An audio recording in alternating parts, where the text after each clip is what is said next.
Good evening, America. You are about to meet Sergeant Dave, host of the Remember the Fallen show.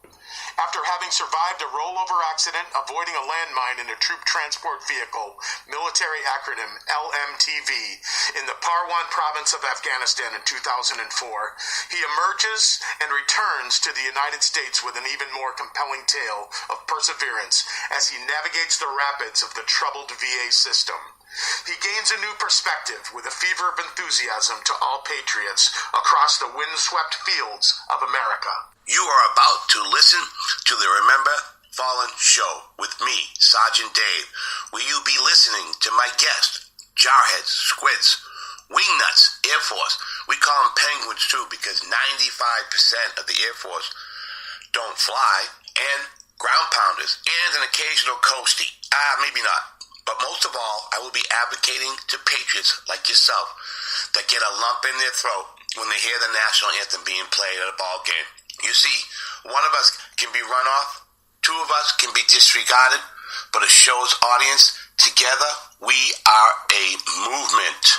Here we are at the Never Forgot Memorial Studio Podcast Live at the City of Winter Springs and the City of Oviedo line in Seminole County, USA. In today's episode, we're going to cover something unique. We're going to cover the Medal of Honor. These distinguished, unbelievable, all gave some and some gave all. So you're going to hear the true stories of these heroes who went above and beyond the call of duty. One thing that you're going to learn in combat, you learn a lot about love. When you're willing to put yourself in front of that bullet for your man, that's love. The Medal of Honor is the ultimate form of recognition for courage on the battlefield. Anybody who receives it is immediately hailed as a hero like none other. It has to be witnessed, and people have to write reports about why this person deserves it. They have earned it, and they have earned it the hard way. The Medal of Honor represents usually the worst day of your life. It is important that people hear these stories. It's a legacy, and it deserves to be told for the next generations to come. He carried me about 10 miles. Because of our friendship, I knew that he would try to take care of me. He was the only one left alive on the front lines. He makes a choice to defend that line by himself. He kind of saved all our butts. He was a good guy. He was a brave, bravest man I remember his last words. Here you go. I'll cover you.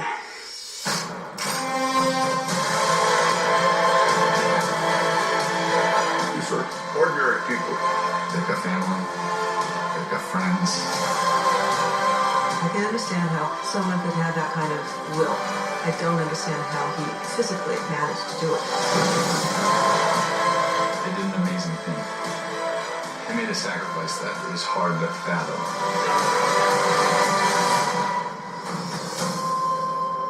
Everything we did that day, we didn't do it because we hated the enemy. Combat is not a great thing to be in, and it's not a motivation to hate by no means. It's a motivation to love your brothers.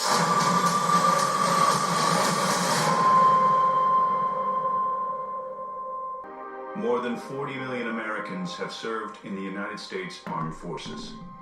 Of those, fewer than 3,600 have been awarded the military's highest honor. Where did we find such men? We find them where we've always found them.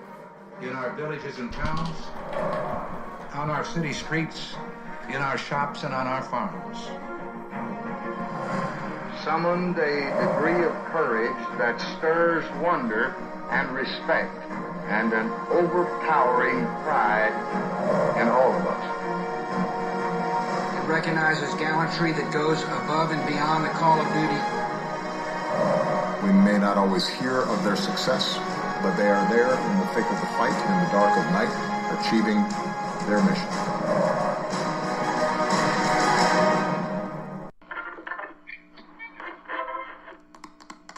Ladies and gentlemen, the President of the United States.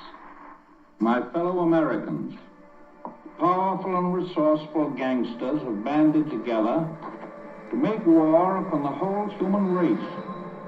We didn't want to get in it, but we are in it, and we're going to fight it with everything we've got.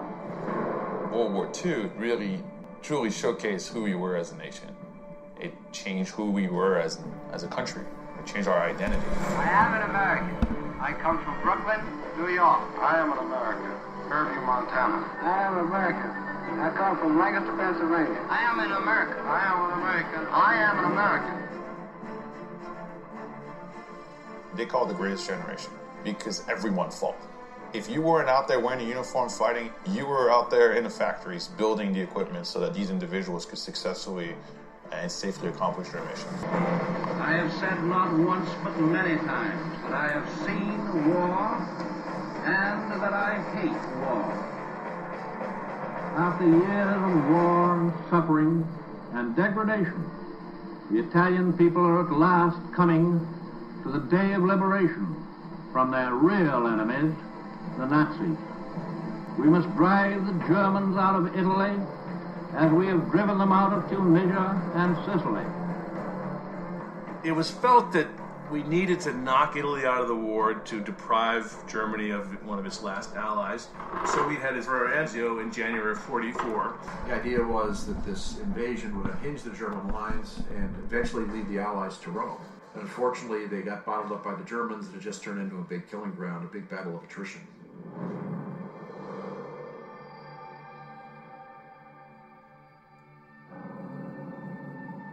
They were losing about 800 men a day in this Anzio beachhead. Just from shelling, from sniping, from, just random German fire. So they kind of stuck there, literally shrinking day by day by day. And the guys are like, we don't know how we're going to get out of here. How can we possibly break out? Because our force is getting smaller and smaller. So morale is definitely suffering. The Germans were just trying to contain this beachhead and make the Allies pay as dearly for the ground as they can without being able to expand.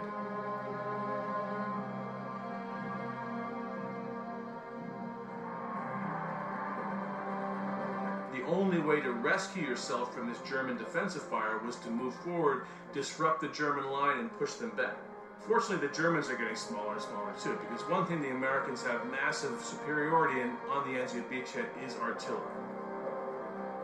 The German strength was thinning because of casualties, so we thought there's a good opportunity to break out of this beachhead so they could move on Rome. Well, Sergeant Antelock was part of a large operation that was trying to break out of the beachhead, trying to penetrate the defensive lines of the Germans and finally open up that path to Rome. The key to breaking the encirclement around Anzio was the town of Cisterna. Once you got to Cisterna, there were a lot of directions you could go, and you really had burst out of the confinement of the beachhead.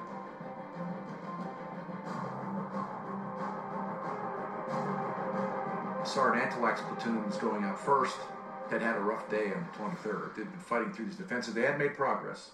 They got up to an important railroad embankment on the morning of the 24th. They had taken the time, they were protected behind the embankment so they could get down there under cover and regroup, get some food, stock up on ammunition. Sergeant Antelak was a squad leader, so I'm sure he had his 10 or so men around him and was telling them what they were going to do for that morning, and the platoon was getting together, and the company was getting ready to jump off really into the teeth of Cisterna's defenses. Sylvester Antelock, his story is one of those that's just incredible. Honestly, I kind of look at it as saying, like, this is not true. No way a human being could go through what he went through and do what he did. That's why I just find it funny that I'm part of that society as a Medal of Honor recipient. There's no way what I did is comparable to what this incredible human being did. He enlisted in the Army in July 1941 before the war was really kicked off, before Pearl Harbor. So he's obviously patriotic and thinking about the future and the necessity to serve. This is a modest man from a small farming community in Ohio. He's of Polish heritage. He grew up on a farm. 10 brothers and sisters. Growing up in that large family, you had to learn how to work with each other. You learn that you had this love for your brothers and sisters. He brought that with him to the fight that is my brother's next to me. And I'm not going to let them die here today. Leading soldiers in combat is really the greatest privilege and the most awesome of responsibilities. It can put entire units, entire armies at risk. At the level of Sergeant Antelok's leadership, he realizes that every direction that he gives, every order, could result in someone being exposed to enemy fire. First squad out! Sergeant Antelok and his unit are part of the spearhead that's supposed to lead the 3rd Infantry Division in an encirclement of Cisterna. The Germans had machine gun firing points scattered all through the whole area in depth. The Germans know how important it is. It's a major stronghold. By breaking through a cisterna, the American armies can completely unhinge the German defensive line so they can take Rome. There was a lot of symbolic significance of Rome. It would be the first major Axis capital to fall. But first they have to take Cisterna. The roughest part of the battle was about to come. Germans have a lot of advantages. When you're in the defensive, you have already been there for a while, you understand the terrain, you picked out the best places to set up your security, so they absolutely have the advantage in this situation. Not everybody loves each other in a combat unit, but they all have to rely on one another. Your life depends on everybody else in your unit. Every soldier in there has to rely on the other guy to do his job.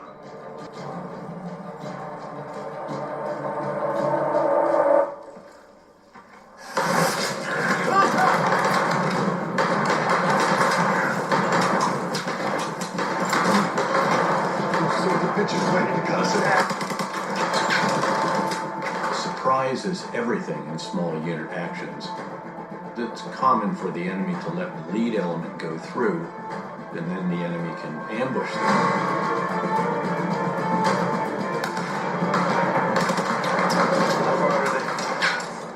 Not 200 yards. They start doubting themselves. They start doubting their own team.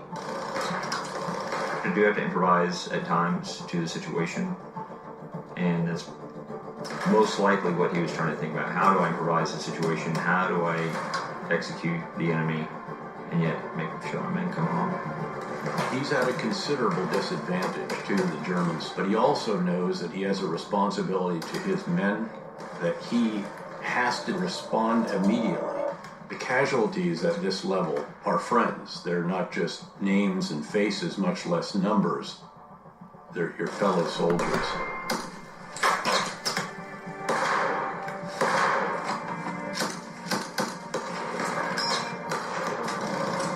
Wait for my signal!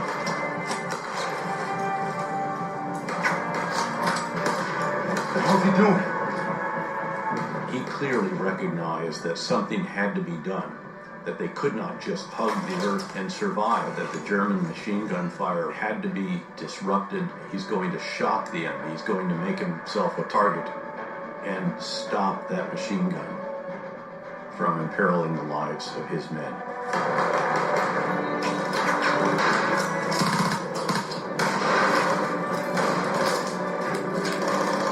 In combat, there might be a moment where you have to make a decision that will more than likely dictate whether or not you live or die. You put every experience that you've ever had in your life, from the moment you can remember, and then you put in all your training, all your beliefs, all your love for the people around you, whether at that specific moment or back home. Life is short. Life is precious. But I'd rather put my life on the line and not come home than cower away. When Sergeant Antelok decided to sprint towards that machine gun nest, he bottled up everything that he loved about life, all his experiences, and he gambled on that. That what I represent, not as an individual, but as a countryman, is stronger than what you represent. And today I will show it to you. his men forgot about being hungry, forgot about being tired, forgot about the horrible night they had prior, and instead remembered that they had an incredible leader in Sergeant Antlock. The ability to really understand the situation. And that's something that really is special in an individual.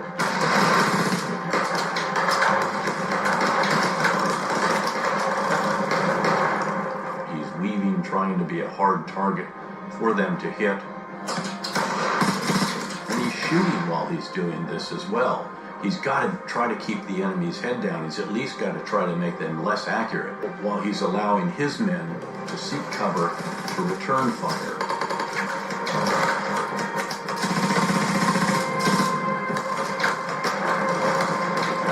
Antlock is now attacking into German heavy machine guns, the Spandau heavy machine gun, a machine gun that's firing 600 rounds a minute.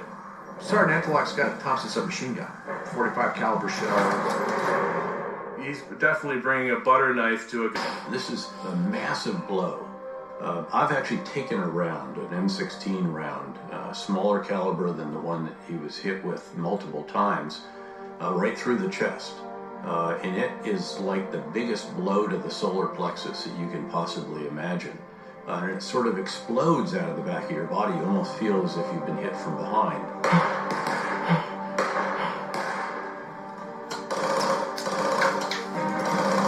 Let's be honest, he was scared. He had to be. Everybody's scared. Combat, if you're not scared, then there's something really wrong with you.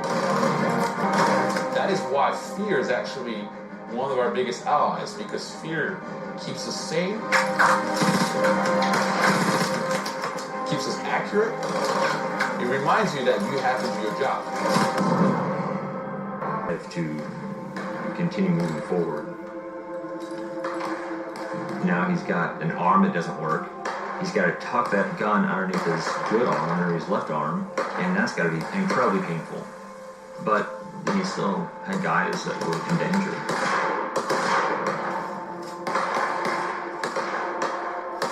It's that bond that you have with your fellow soldier to make sure that I'm there for you, you're there for me. And if I can still go, I'm going to go.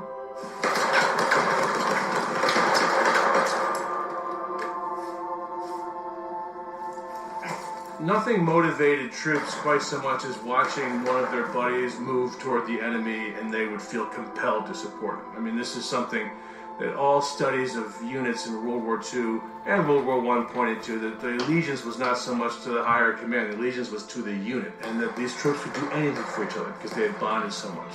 So because of Sergeant Antlock's madcap sprint toward the enemy, they would come forward and support him.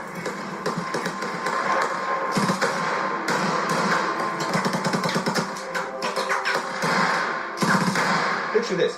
I am a German soldier. And I just shot this human being 3 times. And 3 times he gets back up and sprints towards me. I'm thinking, like, this guy's possessed.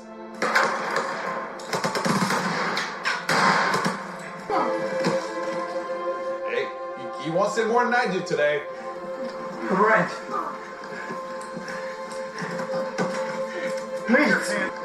The German army endured 5 years of war, 5 years of intense privations, short rations, insufficient fuel, ammunition, everything else. There's a feeling in the German army that you're just going to keep going until you're killed. 5 years of war, 5 years of intense privations, short rations, insufficient fuel, ammunition, everything else. There's a feeling in the German army that you're just going to keep going until you're killed. We'll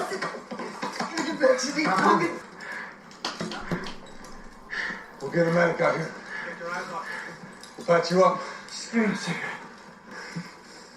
They're so stunned by Antlock's apparition in their midst. I mean, this guy crosses 200 yards of ground, swept by fire, survives, gets to the lip of their trench, with a Tommy gun under his left arm. I mean, game over. I learned combat, which is ironic. You learn a lot about love When you're willing to put yourself in front of that bullet, in front of that suicide bomber, in front of that mortar, in front of anything that is going to pretty much kill you for your man, that's love. Sylvester is one of the few that's been able to go out there and really truly showcase his love for his brothers. And by that, he did the impossible. Machine gun nest that blocked the road to Rome. And 3 times he was cut down by fire. 3 times he got back up, tucking his gun under his shattered arm. And by the time he disabled the gunners, 10 enemy soldiers surrendered to this man, whom their bullets could not stop. 12 days later, the Allies would liberate the Italian capital. One man's extraordinary act, a prism for an entire fighting force's heroism, and the critical victory it secured. Rome falls. Past the ancient Colosseum, the first American armored column enters the Eternal City. The infantry passes through on the heels of the fleeing Nazis. The first Axis capital to fall. It gives you a sense of how a small unit is part of a much larger unit action, which is larger and larger, and that's what it takes, this individual initiative, individual courage, in some cases individual sacrifice. This is the ultimate commitment.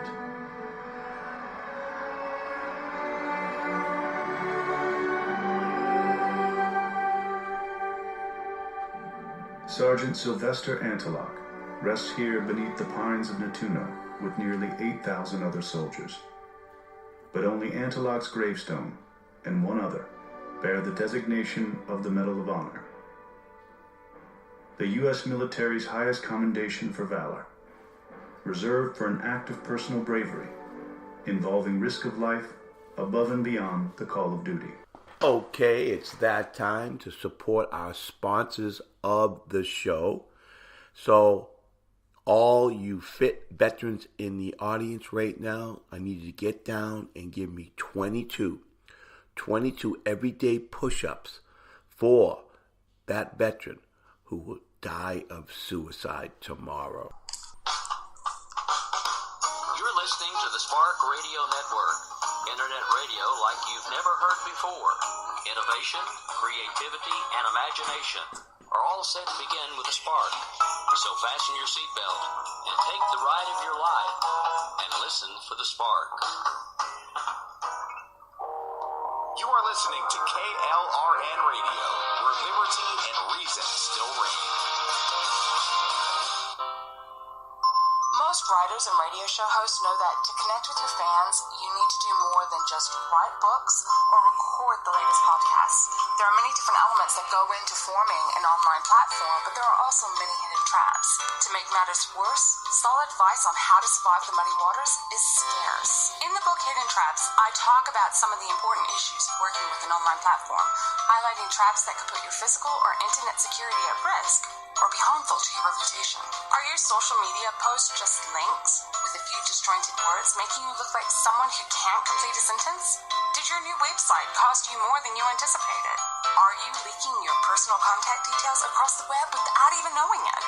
Then you need Hidden Traps. Hidden Traps is now available in paperback and ebook from a variety of retailers, including Amazon, Barnes & Noble, and Kobo. Visit blackwolfpublications.com for more details.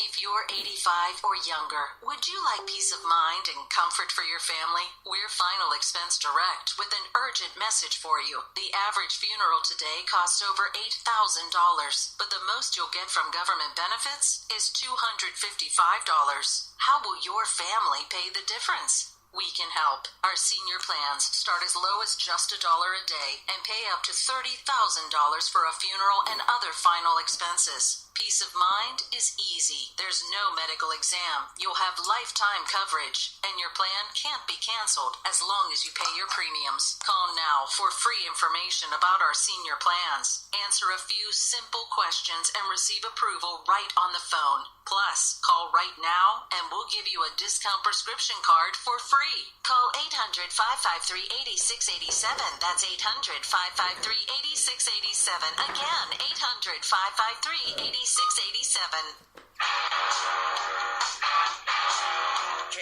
KLRN Radio has advertising rates available. We have rates to fit almost any budget. Contact us at advertising@klrnradio.com.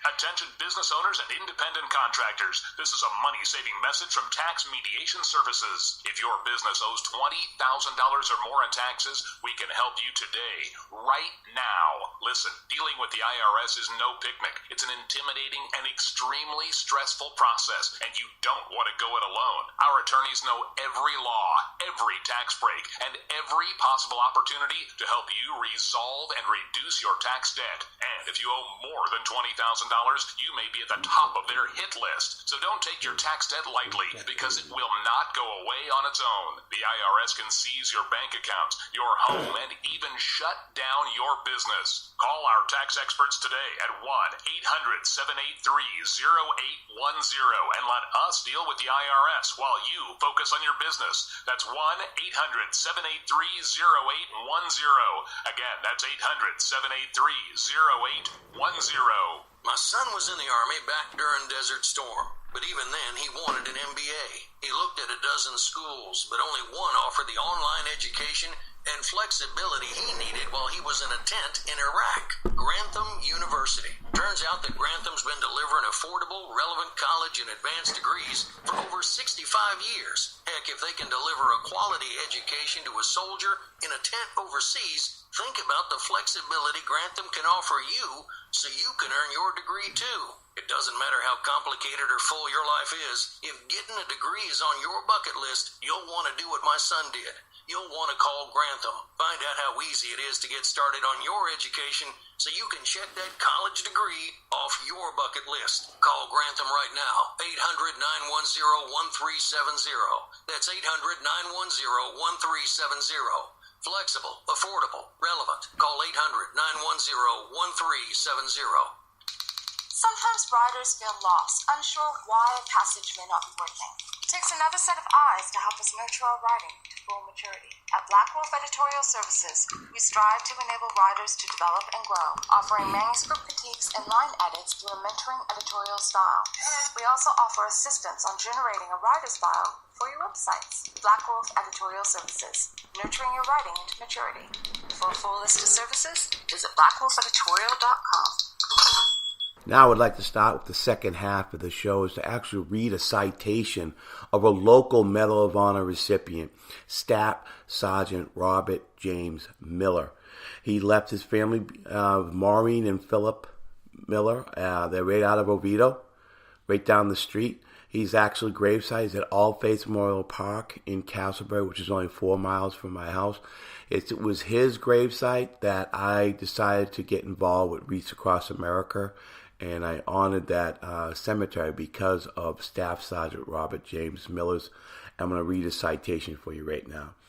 For conspicuous gallantry, intrepidity at the risk of his life, above and beyond the call of duty, Staff Sergeant Robert J. Miller distinguished himself by extraordinary acts of heroism while serving as the Weapons Sergeant in Special Forces Operational Detachment Alpha 3312, Special Operations Task Force 33, Combined Joint Special Operations Task Force, Afghanistan, during combat operations against an armed enemy in Kunar Province, Afghanistan on January 5th, 2008.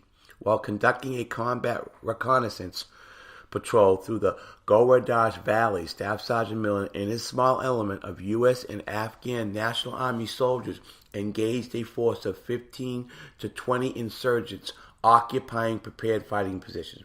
Staff Sergeant Miller initiated the assault by engaging the enemy positions with his vehicle turret-mounted Mark 19 40mm automatic grenade launcher, while simultaneously providing detailed description of the enemy's position to his command, enabling effective, accurate, close air support.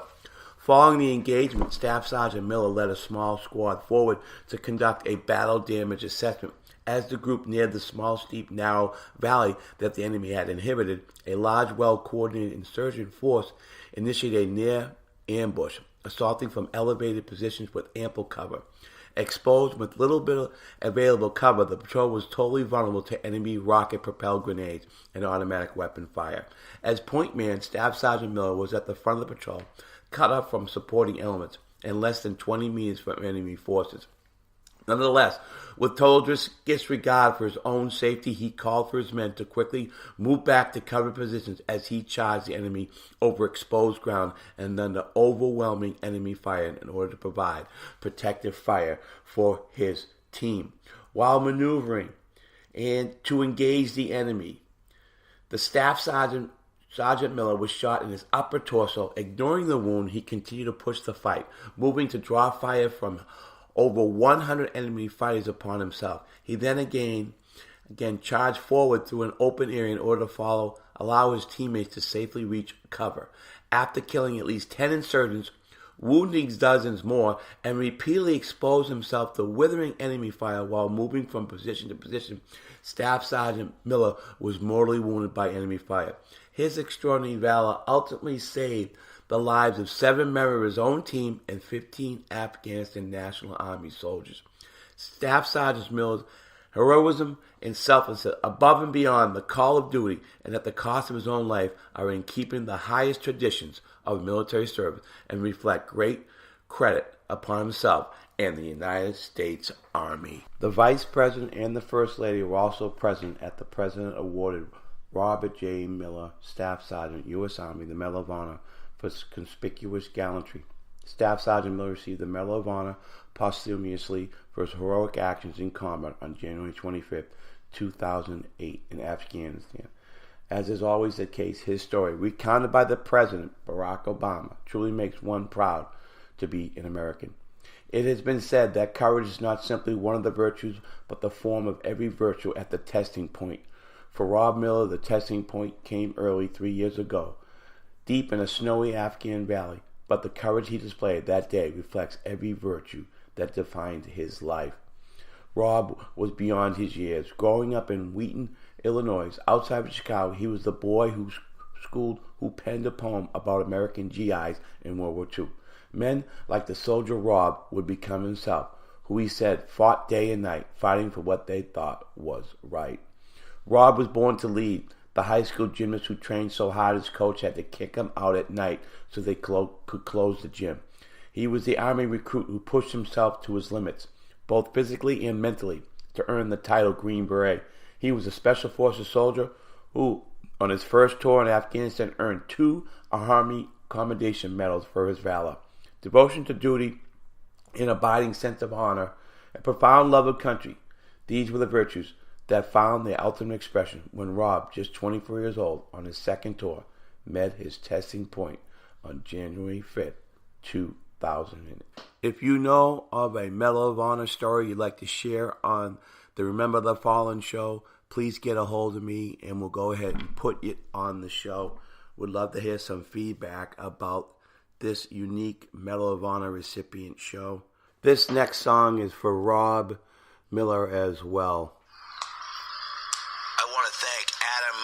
From BlackbirdAnthem.com for giving us the privilege to use his song, We Ride, as the Remember the Fallen anthem song. It's about convoys going up in Iraq and Afghanistan. He protected the roads to Anaconda in Iraq, high-speed MP. And here it goes, because he protected all the M8s, the Humvees, and LMTVs. The same thing, accident that happened in my rollover, and we lost my 19-year-old gunner. This song is for my 19-year-old gunner we lost in our rollover in 2004 for Brandon J. Wadman. Here it goes. Tonight we ride. Tonight we roll. Tonight we get on back to the place where stories are told. We won't slow down till the sun comes up. We will give it all we got and hope it's enough.